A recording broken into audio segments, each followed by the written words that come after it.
My name is Michael Mastro. The YouTube channel is Vastu Creations. Today we're going to look at the chart for Kirstie Alley, a famous actress, writer, comedian. If you look to the eastern horizon when she was born, you would see the constellation associated with Capricorn rising at 19 degrees. First, we're going to look and see how the planets are operating, then we'll see when they're operating during certain events in our life, and then we'll look at what we could do to strengthen her chart. So first, if we look at the sun, any planet multiconal sign, which is 1, 4, 5, 6, 7, 9, and 11, that is ruling the 6th, 8th, or 12th, becomes functional malefic. So sun is you see Leo in the 8th house, ruled by Sun. It's a functional malefic. It is not close to the most effective point, so it's fairly benign in the birth chart. And it's in old age. Any planet that's more than 25 degrees is said to be in old age, not able to protect or promote its own significations. So,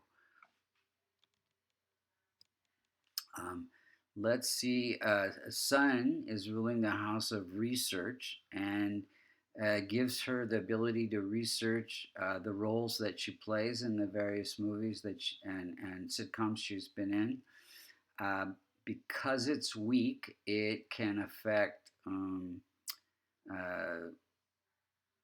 terminal type of illnesses like cancer.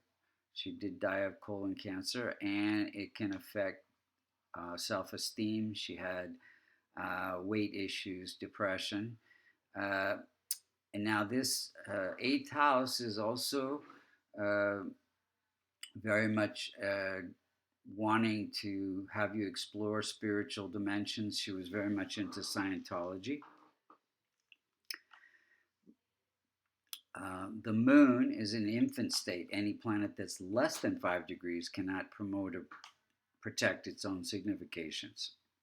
And moon is ruling the house of partnerships, and it gives partnerships in acting and makes her very sensitive and having good intuition. The moon is sitting in the house of fine arts, performing arts, and healing arts. So this gives her acting ability. She was an interior designer for some time, that designing capability. Now, because it's weak, it affects the marriage. So she did have a couple of marriages, and it affects the mind and emotions. So there was some depression. Let's see. Mars is in old age. It's weak, and it is ruling the house of home life and happiness. And so it says that happiness can come through home life. Even though it's weak, there was a couple of marriages that affected the home life. Then Mercury is placed in the 12th house, which is a challenging house. So it becomes weak, and it is ruling the 9th house. So 9th house gives good fortune through writing and coaching others about weight. She was spokesperson for Jenny Craig. And then also this is a very spiritual house, so she has a good fortune through her Scientology. Let's look at Jupiter. Jupiter is functional malefic. Sagittarius is ruling the 12th house, ruled by a Jupiter. Jupiter is placed in the 2nd house. So this gives her, again, the ability to take on different roles. The 12th house has to do with separation, and it has to do with the immune system as well, which can affect cancer.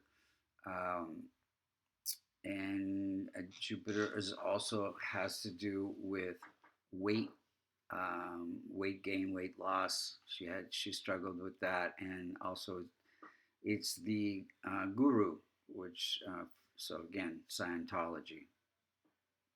Now, uh, 12th house is the house of addiction, and Jupiter represents husband and children. So it did delay, deny children. In her case, she did adopt, but was not able to have her own children. And this 12th house has to do with addiction. She was addicted to cocaine. Then we have Venus is at 12 degrees.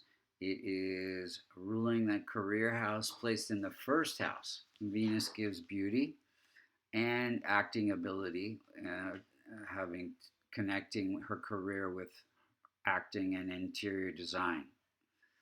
Then we have weak dispositor Saturn. Saturn is ruling the second house.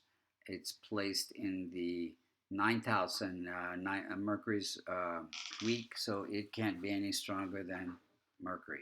So Saturn is giving wealth and fame, and the stability in the marriage is all affected by Saturn.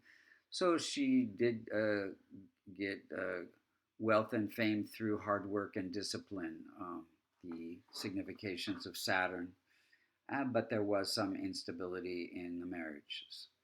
Rahu and Ketu, always functional malefic, always opposite each other, always balancing spiritual and material.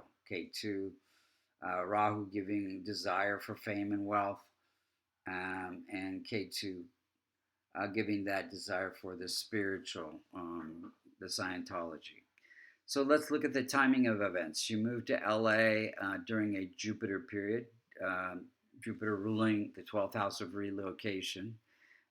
In 79, she went into Scientology for cocaine addiction treatment during a Sun period. Sun having to do with addiction and spirituality. Then we have her mom died in 81 during a moon period, moon representing mother. Then we have in 87, she was involved in the long-running sitcom Cheers, and very much award-winning movie Look Who's Talking with John Travolta during a Saturn period, Saturn giving wealth and fame. Then we have in 91, she got an Emmy during a Venus period, Venus boosting her career. In 97, she got a divorce during a K2 period. K2 has to do with endings and divorce. And then we have Jenny, spokesman for Jenny Craig, I think it was 04 to 07 or more, which has to do with Jupiter, which is coaching others about weight loss. Had plastic surgery in 2014 during a Venus period. Venus having to do with the beauty. In 2015, she had some issues with the IRS during a K2 period, debts and things like that. And then she died on December 5th, 2022, during a Sun-Venus period. Now, Sun, death-like, ruling the house of death-like experiences. Venus having to do with her mortality, her and also at that time, if you look to the circular chart on the left, the outer part of the circle is the transiting planets. Inner circle is the birth planets. You can see that Rahu and Ketu are close to the rising sign degree, and they are afflicting 6 out of the 12 houses, especially the 6th house of health concerns and the 8th house of chronic health concerns and death-like experiences. So what could we do to strengthen the chart? Well, she's already involved in many charities, so that will help transform Rahu and Ketu. K2 and Jupiter are transformed by involvement in Scientology, and the Sun would be helping other people, which she does with her charity work. The rest of the planets can be strengthened with gemstones, or my favorite remedy, a kavash. So strengthening Venus, Mercury, Saturn, uh, Moon, and Mars would be very helpful. Thank you so much for listening. As you can see, transformational Vedic astrology is quite accurate. If you want to get a reading or learn Vedic astrology, go to vastucreations.com. Thanks again.